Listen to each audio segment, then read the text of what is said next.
नमस्कार दोस्तों। आज मैं फतेहपुर ज़िले के हदगांव गांव से,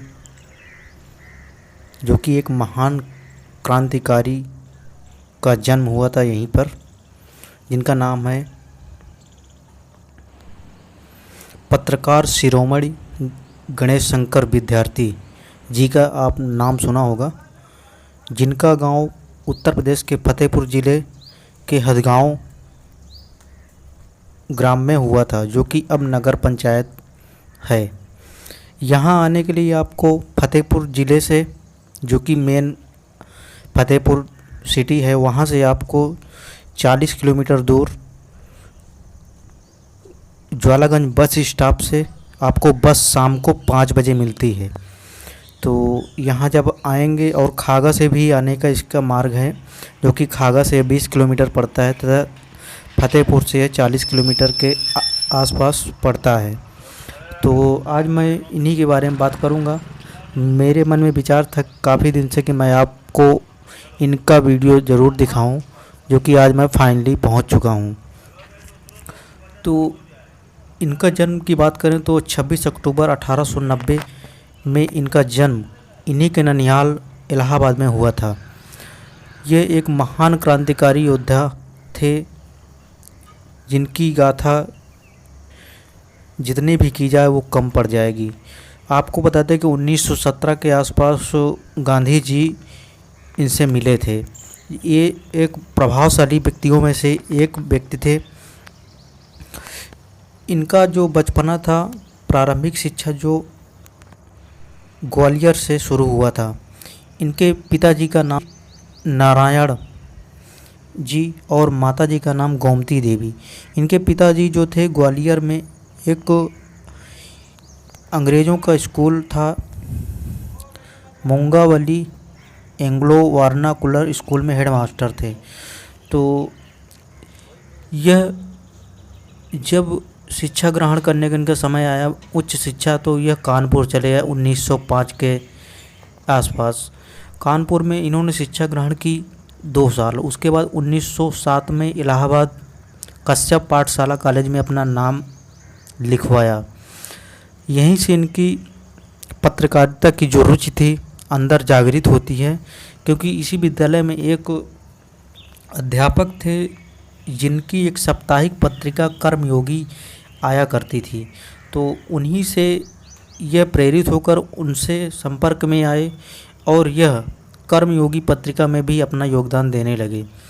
एक वर्ष बाद 1908 में यह फिर कानपुर वापस आ गए। तो कानपुर इसलिए वापस आ गए क्योंकि इनकी जो शिक्षा थी वो पूर्ण हो चुकी थी और इनको पैसों की ज़रूरत थी। इनका लक्ष्य था कि अब नौकरी किया जाए।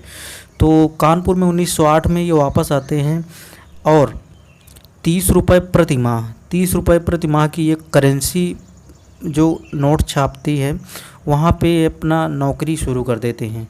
तो उस समय आपको पता होगा कि अंग्रेज़ों की मानसिकता थी कि देश का विभाजन किया जाए और हिंदू मुस्लिमों को लड़ाया जाए। तो उनका यही टारगेट था। 1905 में 5 से 1912 के बीच में आपने एक सुना होगा वर्णन की बंगाल विभाजन। तो उसी समय लोगों के ऊपर क्रूरता और काफ़ी अत्याचार अंग्रेज़ किया करते थे।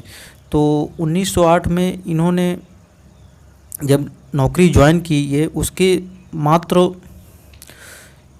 1.5 साल बाद इन्होंने उस नौकरी को छोड़ दी, क्योंकि अंग्रेज़ों से नोक-झोंक और अंग्रेज़ों का इनको ताना बाना अच्छा नहीं लगता था। तो यह फिर 1910 में वहीं कानपुर में एक पृथ्वीनाथ हाई स्कूल विद्यालय था, जो उसमें एक अध्यापक का कार्य करने लगे। तो इनको वहाँ पर भी नहीं संतुष्टि हुई। इनके अंदर जागृत हो रही थी एक देश भावना, जो कि राष्ट्रवादी भावना होती है, वो जागृत हो रही थी। तो 1911 में आपने एक पत्रिका का नाम सुना होगा, सरस्वती पत्रिका, जो कि महान पत्रिकाओं में से एक है भारत की इस समय, जिसके संपादक थे श्री महावीर प्रसाद द्विवेदी जी। तो 1911 में इनकी मुलाकात तो श्री महाप्रसाद द्विवेदी जी से होती है और ये अपने साथ इनको लेकर चले जाते हैं उस सरस्वती पत्रिका में योगदान के लिए। तो आपको बता दें कि इन्होंने इस पत्रिका में 2 साल लेखन किया, जो कि आप नहीं जानते होंगे। अधिकतर मैं जब किसी से फतेहपुर के निवासियों से पूछता हूं कि आप उस गणेश शंकर विद्यार्थी जी के बारे में जानते हैं, तो वो कहते हैं मैं नहीं जानता हूं। तो ये काफ़ी दुखद खबर है कि हम लोगों को इनके बारे में पता नहीं है, जिन्होंने सरस्वती पत्रिका में अपना इतना बड़ा योगदान दिया। तो सरस्वती पत्रिका का नाम आप लोग शायद कक्षा 6 से ही सुनना चालू कर दिए होंगे, लेकिन इनके योगदान के बारे में आपको नहीं पता होगा। यह 2 साल इसमें लेखन करते हैं 1913 के आसपास, फिर यह उस पत्रिका को छोड़ देते हैं, वहाँ से जाते हैं फिर कानपुर। और यह इनके अंदर देशभक्ति थी, वह लोगों में जो अंग्रेज़ों का कुर्ते थे उसको ये देख पा रहे थे। तो ये खुद की एक पत्रिका जिनका नाम है प्रताप, यह 1913 के आसपास अपनी खुद की पत्रिका को शुरू करते हैं अंग्रेज़ों के खिलाफ, जो इनका मेन उद्देश्य था।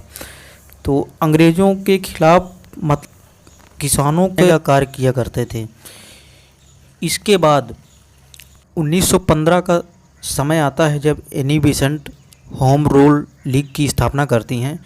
तो उसमें भी इनका बड़ा योगदान था, जो कि कानपुर क्षेत्र में होम रूल लीग के बारे में लोगों को बताते थे और अपने प्रताप पत्रिका में उसको दर्शाया, ताकि लोग पढ़ें और अंग्रेज़ खुद पढ़ें कि क्या होने वाला है। तो इस प्रताप पत्रिका के लेखन के कारण अंग्रेज़ों को अच्छा नहीं लगता था इनका लेखन, और इसी के कारण 5 बार जेल भी गए, लेकिन इन्होंने हार नहीं मानी। जब 1917 में गांधी जी की मुलाकात होती है तो ये काफ़ी उनसे प्रभावित होते हैं। तो गांधी जी इनको काफ़ी अच्छा अच्छे नेतृत्व के तौर पर इनको देख रहे थे कानपुर क्षेत्र से, जो कि